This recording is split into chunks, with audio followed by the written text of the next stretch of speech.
मरचू जंगल से लकड़ियां काटकर बाजार में बेचने गया, लेकिन उसे लकड़ियों के अच्छे दाम नहीं मिले। इस पर मरचू ने कहा, अरे भैया, इतने कम पैसे? इन पैसों में तो 2 वक्त का खाना भी नहीं मिलेगा। आप मुझे बहुत ही कम पैसे देते हैं।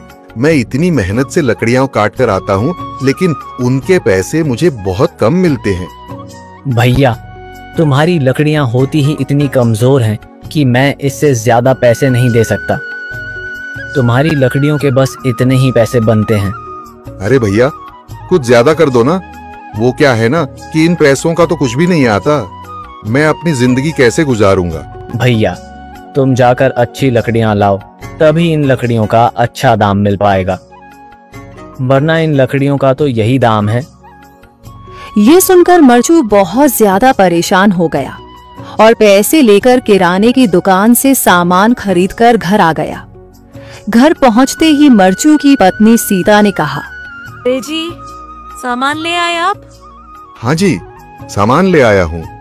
सीता के चेहरे पर खुशी छा जाती है, लेकिन जब उसने सामान देखा, जी, इसमें तो बहुत थोड़ा सामान है। हाँ सीता, मुझे पता है कि यह सामान बहुत थोड़ा है, लेकिन मैं क्या करूं? मेरे पास जितने पैसे थे, मैं उतने का ही सामान लेकर आ गया हूँ। इस तरह हमारा गुजारा कैसे हो पाएगा जी? आपको तो पता ही है कि हम कितनी मुश्किलों से गुजारा करते हैं। हाँ हाँ, मुझे पता है, लेकिन मैं कर भी क्या सकता हूँ? मेरे पास इतने पैसे ही नहीं कि हम एक अच्छी जिंदगी गुजार सकें। इतनी मेहनत कर रहा हूँ, लेकिन फिर भी मेहनत का फल नहीं मिल रहा। इतनी मेहनत से अच्छी लकड़ी काट कर आता हूँ, लेकिन मुनासिब दाम नहीं मिलता। मैं तो बहुत परेशान हूँ। क्या करूँ? कहाँ जाऊँ? अरे जी, आप परेशान न हो, आप कोई और काम देख लें।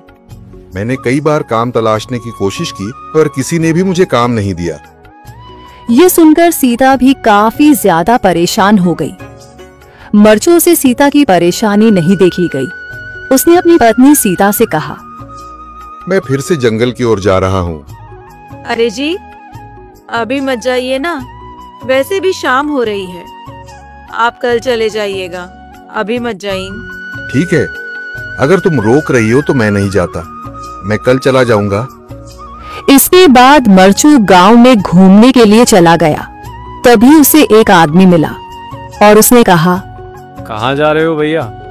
और सुनाओ, क्या हाल चाल है? जिंदगी कैसे गुजर रही है? अरे भैया, तुम्हें तो पता है कि लकड़ियां काटकर कैसे गुजारा होता है। हाँ भैया, तुम सही कह रहे हो। और आसपास के जंगलों में अच्छी लकड़ियां भी नहीं है। इसके लिए तो जंगल के अंदर जाना पड़ेगा। पर जंगल के अंदर तो काफी सारे जंगली जानवर होंगे। मुझे बहुत डर लगता है भैया, मैं जंगल में कैसे जाऊंगा? हाँ भैया, जंगली जानवर तो होंगे, लेकिन अच्छी लकड़ियां तो वहीं से ही मिलेंगी। ये सुनकर मरचू बहुत ज्यादा परेशान हो गया, लेकिन वह आदमी बिल्कुल ठीक कह रहा था। जंगल के किनारे की सारी लकड़ियां कट चुकी थीं। अब सिर्फ जंगल के अंदर ही अच्छी लकड़ियां बची थीं। अगली सुबह मरचू लकड़ियां काटने जंगल की ओर चल पड़ा। जंगल में आने के बाद मरचू ने कहा, अरे, यहाँ पर तो लकड़ियां ही नहीं हैं। वो आदमी सही कह रहा था, लकड़ियों के लिए तो जंगल के अंदर ही जाना पड़ेगा।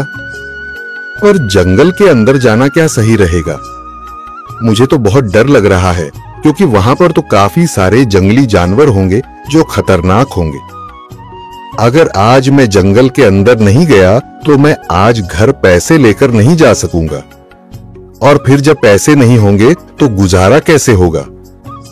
मरचू जंगल के बाहर खड़ा सोचता ही रहा और फिर उसने सोचा, अरे, यहाँ पर भी कोई मजबूत पेड़ दिखाई नहीं दे रहा जिससे मैं लकड़ियां काटकर घर ले जा सकूं। लगता है और अंदर जाना पड़ेगा। यही सोचकर मरचू जंगल के अंदर चला गया। अंदर जाने के बाद उसने इधर उधर पेड़ देखे, पर उसे कोई भी अच्छा पेड़ दिखाई नहीं दिया। यह सोचकर मरचू जंगल के और अंदर चला आया।